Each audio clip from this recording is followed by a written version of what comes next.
Flowers, kembali lagi di Belajar Rajut bersama saya Julan. Oke, di video kali ini saya akan membahas benang Onitsuga Borneo. Seperti apa videonya? Tonton terus sampai akhir ya. Dukung terus channel ini dengan cara subscribe, like, komen, dan share. Serta follow semua sosial media kami ya. Sebelum kita mulai, ada info menarik nih. Jadi, Autumn Flower akan membuat workshop offline pertama kami. 18 Desember di Sabtu Market, kita akan bareng-bareng belajar membuat ginger bear crochet doll. Bagi teman-teman yang penasaran gimana sih step by stepnya bikin boneka rajut, yuk langsung join aja. Biaya pendaftarannya cuma 150.000 dan kalian akan sudah mendapatkan pola dan bahan-bahan rajutannya. Untuk informasi selengkapnya, kalian bisa langsung cek di kolom deskripsi ya. Kita ketemu di sana ya. Oke, jadi di sini ada benang Onitsuga Borneo. Nah, benang Onitsuga Borneo ini sebenarnya udah lama banget ya saya pengen cobain. Jadi benang ini itu terbuat dari 100% akrilik. Kemudian benang ini termasuk benang nomor 4 atau medium. Satu paketnya itu berisi 50 gram dan panjangnya kurang lebih 75 meter. Kemudian untuk knitting needle-nya itu memakai ukuran 4,5 mili sampai 5,5 mili dan hakpennya itu 5 sampai 6. Jadi kurang lebih hampir sama ya, 4,5 mili sampai 5,5 mili. Untuk ini ada care labelnya di sebelah sini dan sekarang kita akan lihat lebih detail ya. Oke, sekarang kita akan lihat detailnya ya. Jadi benang ini karena dia benang akrilik, otomatis teksturnya itu seperti ini ya teman-teman. Jadi dia itu seperti semacam wool gitu. Dia nggak terlalu halus sih menurut saya, tapi juga nggak bikin gatel gitu. Jadi benang ini kalau misalnya untuk wearable, kalau misalnya untuk topi atau bucket hat itu masih bisa. Nah teman-teman bisa lihat di sini. Pilinannya itu dia nggak terlalu rapi ya, jadi bisa dilihat nih agak besar kecil seperti itu. Tapi ini nggak masalah sih, dia agak gampang breakout atau split gitu. Kemudian benangnya sendiri tuh agak sedikit berbulu, walaupun tidak berbulu banget gitu ya, tapi dia ada sedikit ciri khas akrilik seperti itu. Nah bisa dilihat di sini. Untuk benang akrilik sendiri itu bisa juga untuk home decor, tetapi tidak untuk menahan panas ya teman-teman.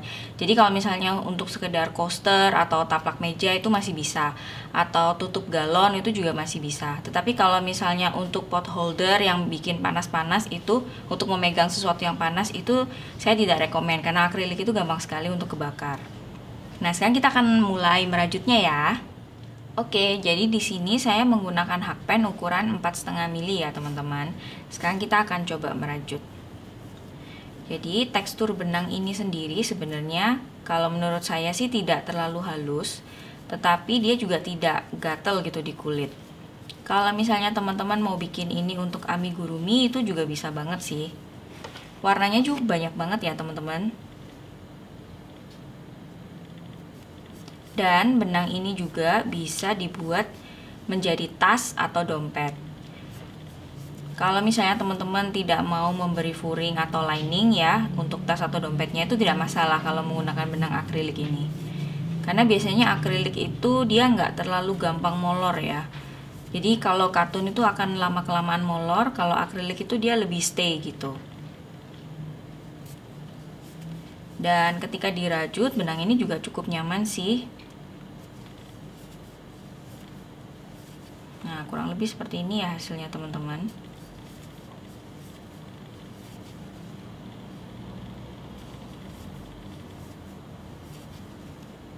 Nah, hasilnya seperti ini ya teman-teman. Oke, saya juga udah bikin swatchesnya. Nah, bisa dilihat kalau benang Borneo dari Onitsuga ini efeknya itu kaku ya teman-teman. Dia tidak jatuh gitu. Tetapi benang ini cukup ringan sih. Dan kalau misalnya diperhatikan lebih detail, kelihatan banget ya. Jadi kalau dia itu agak sedikit berbulu gitu, tetapi dia nggak gampang breakout atau split. Jadi benang ini recommended juga untuk teman-teman pemula yang pengen nyobain merajut pakai benang akrilik. Overall, benang Borneo dari Onitsuga ini cocok banget untuk dibikin home decor.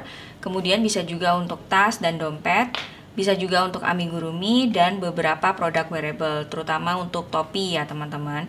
Untuk produk bayi saya tidak rekomendasikan karena akriliknya ini tidak termasuk yang halus, jadi cukup agak kasar gitu. Kalau misalnya untuk bayi, teman-teman bisa cari akrilik yang khusus untuk baby. Oke, ini tadi review singkat saya tentang benang Borneo dari Onitsuga. Semoga ini membantu teman-teman semua dan menjawab pertanyaan. Kita ketemu di video berikutnya. Dukung terus channel ini dengan cara subscribe, like, komen, dan share. Sampai jumpa teman-teman. Dadah!